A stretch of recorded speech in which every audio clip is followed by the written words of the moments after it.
आप सभी ने बहुत सी बड़ी-बड़ी बिल्डिंगें देखी होंगी और उसके बारे में अलग-अलग कहानियाँ भी सुनी होंगी। पर एक ऐसी बिल्डिंग भी है जिसे आज तक कोई पूरा बना नहीं पाया। ये कहानी है मुंबई के दादर में रहने वाले 4 दोस्तों की। ऋषि, सुमित, आर्यन और अभिषेक चारों एक ही कॉलेज में पढ़ते थे। वो सभी स्कूल के समय से ही अच्छे दोस्त थे और स्कूल खत्म होने के बाद उन सभी ने एक ही कॉलेज में एडमिशन लिया। उन चारों का यूट्यूब पर एक चैनल था जिसमें वो अलग-अलग भूतिया जगहों पर जाकर व्लॉग्स बनाते थे।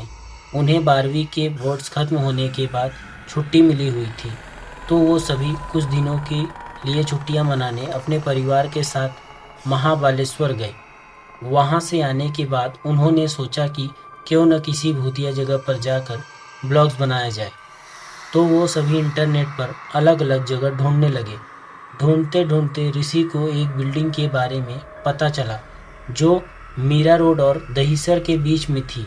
ऋषि ने उस बिल्डिंग के बारे में पता लगाया तो उसे पता चला कि वो बिल्डिंग काफ़ी समय से बंद पड़ी है और उसमें भूतों का वास है।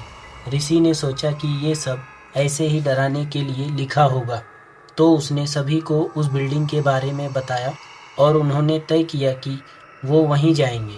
लेकिन उन्हें क्या पता था कि ये निर्णय उनके लिए काफ़ी भयानक साबित होगा।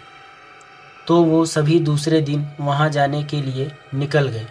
वो सभी वहाँ शाम को पहुँचे और जब वहाँ पहुँचकर उन्होंने उस बिल्डिंग को देखा तो वो थोड़े डर गए। बिल्डिंग एकदम खंडर की तरह दिख रही थी। वो थी तो बहुत बड़ी, पर उसमें एक लाइट नहीं जल रही थी। ये सब देखकर सुमित बोला, तुम लोग ही अंदर जाओ, मैं नहीं आऊँगा। फिर ऋषि उससे कहता है कि जैसा वह सोच रहा है वैसा उस बिल्डिंग में कुछ नहीं है। बहुत समझाने के बाद सुमित माना और वो सभी बिल्डिंग के अंदर गए। अंदर जाने के बाद उन्हें अचानक ठंड लगने लगी। आर्यन ने कैमरा चालू करके व्लॉग बनाना शुरू किया। वो पहले माले का वीडियो शूट कर ही रहा था, तभी उसे कैमरे में एक परछाई दिखी। उसने कैमरा बंद करके वो फोटोज़ देखी तो उसे उसमें कुछ नहीं दिखा। ये देखकर वो बहुत डर गया। तब तक उसके सारे दोस्त दूसरे माले पर जा चुके थे, तो वो भी वहीं गया। जब वो सब दूसरे माले पर चल रहे थे तभी अभिषेक को लगा कि उसे किसी ने पीछे से धक्का दिया। उसे लगा कि वो धक्का उसे आर्यन ने दिया होगा, पर उसने जब पीछे देखा तो वहाँ कोई नहीं था। वो आगे जा ही रहा था कि उसे पीछे से किसी ने खींचा और जोर से चिल्लाया। उसकी आवाज़ सुनकर वो तीनों पीछे मुड़े तो उन्होंने देखा कि अभिषेक को कोई खींच रहा था, पर कौन खींच रहा था, कोई उनके अलावा कोई नहीं था।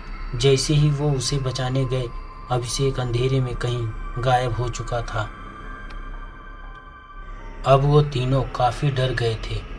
उन्हें कुछ समझ नहीं आ रहा था। उन्होंने सोचा कि अब आगे जाना खतरे से खाली नहीं होगा, तो वो तीनों नीचे जाने लगे कि अचानक सुमित रुक गया।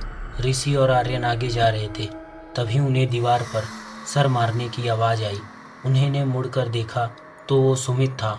वो अपना सर दीवार पर मार रहा था और फिर अचानक बिल्डिंग से कूद गया और उसकी मौत हो गई। ये देखकर ऋषि और आर्यन की रूह कांप गई।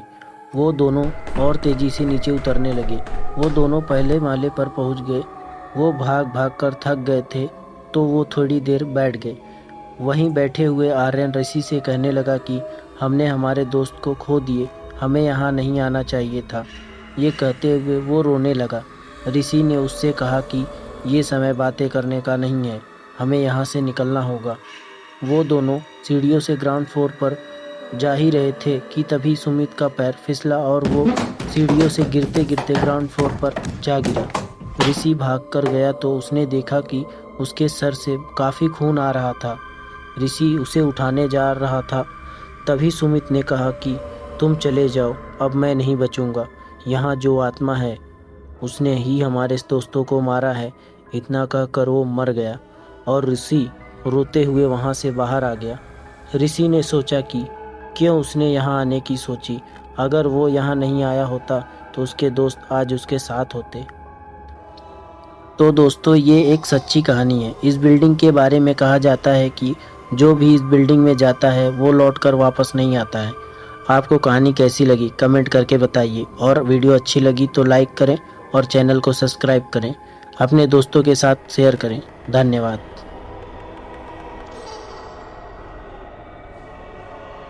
और हमारी पिछली वीडियो में हमने कहा था कि हम अच्छे कमेंट्स को शाउट आउट देंगे, तो ये रहे वो लोग जिन्हें शाउट आउट मिलता है। अगर आपको भी शाउट आउट चाहिए तो वीडियो के नीचे कमेंट करें। धन्यवाद।